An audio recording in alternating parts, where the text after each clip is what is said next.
Today, we're going to see if this 2025 Shed Knives Tuatara is the best and really go-to field knife for 2025. So, let's get into it. When you get your Tuatara in the mail, you're going to see a few things. And first off, you're going to see this big Shed Knives logo. Now, Shed Knives started in a shed back in 2018. And today, Shed Knives sells hundreds, if not thousands of knives all over the world, all different countries, all different continents, and you'll see a few things. We have the American flag right here because all shed knives like this 2025 Shed Knives Tuatara are made entirely here in the USA with 100% USA materials, and not many companies can say that. Then we also see there is no substitute, and as you'll see through this video, there truly is no substitute to shed knives. So let's go ahead and open this thing up. We are greeted again with another 100% USA made and a nice greeting here. There's a photo of yours truly along with a message basically welcoming you to the Shed Knives movement. And for those of you who are new to Shed Knives, my name is Jack Billings. I'm the CEO and founder of Shed Knives. I started it, like I said, back in 2018 in my shed, and today we make some of the best knives, if not the best, fixed blade knives for bushcraft here in the world. Now, once we open this up, we're gonna have our heat treat certificate, and this is something I added a few years ago. I want you guys to know the background, the details, the specs, all of that stuff, because as knife enthusiasts, as gear enthusiasts, just in general, we like the details, we like the specifications, so I figured let's go ahead and put this on here. So this comes with every knife. It's actually the first thing you see before the knife. But once we pull this knife out, we are greeted with this beautiful 2025 Shed Knives Tuatara. We have this nice black Kydex sheath, we have the nice black Kydex clip, and by the way, the clip is very lightweight, it's functional, you can adjust it. When I use my Tuatara, I like to take the clip upside down, I send it to the other side of the knife, and then I carry it on my hip upside down, so that way I can just pull the knife out like this, and I'm ready to go.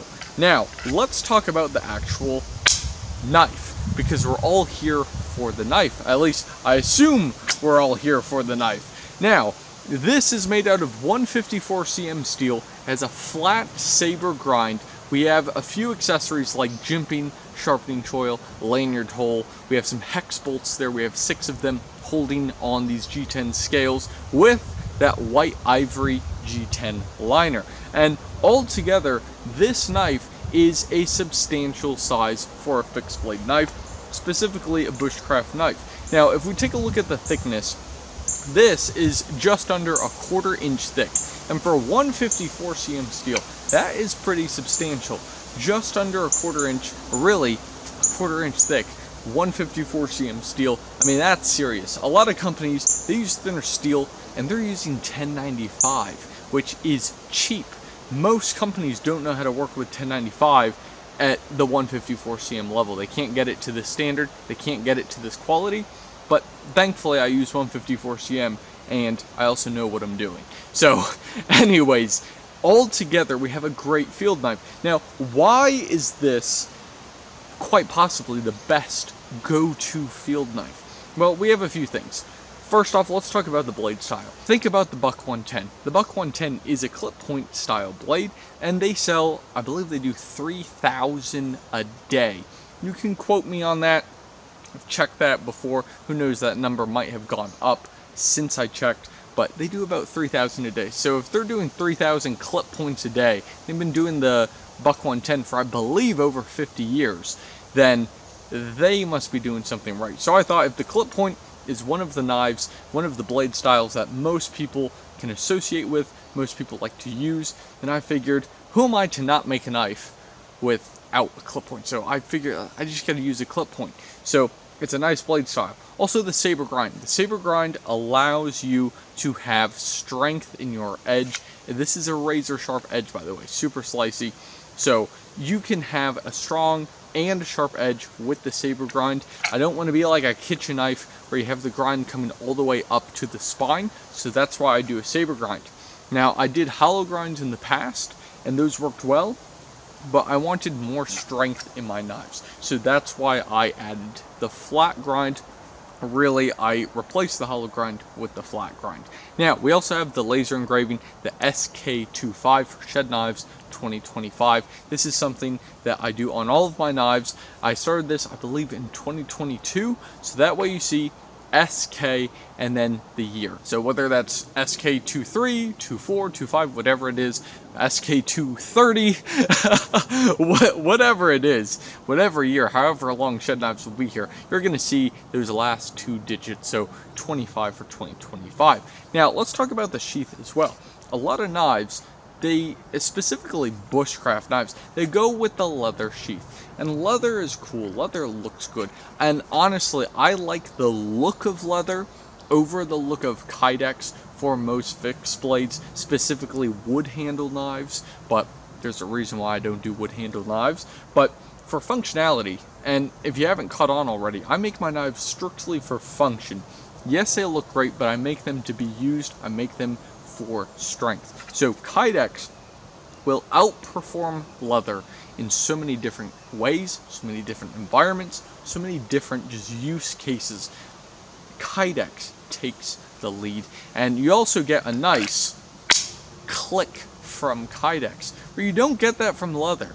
Leather, you just cut your sheath, and then your knife falls out, and it's just like, oh my gosh. So that's why I use Kydex. Kydex can be easily cleaned, it's easy to make, it's affordable to make, it keeps your costs low, and that's why this knife, the 2025 Shed Knives Tuatara, is under $250. You have thousands and thousands of other knives out there that are hundreds and hundreds of dollars, but the Tuatara is just $219, shipped to your door with free USA shipping. I hope this has kind of made it clear on why the Tuatara is by far the best go-to knife for 2025, why it's the best field knife. It's got a nice size handle, it's got a great size blade, you have a little bit of a belly, you have a little bit of a flat edge there, so you get the best of both worlds. You also have this nice pommel.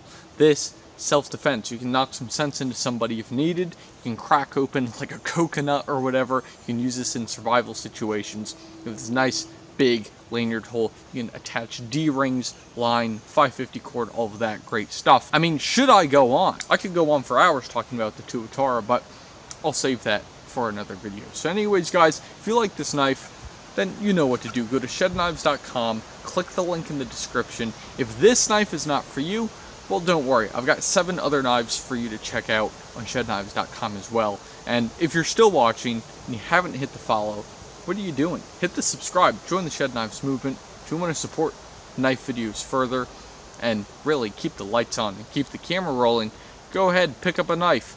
They ship within 24 hours, and if you're in the US, you get free USA shipping. So anyways, guys, that brings me to the end. My name is Jack, I make knives, and I'll see you in the next one. Enjoy the outdoors.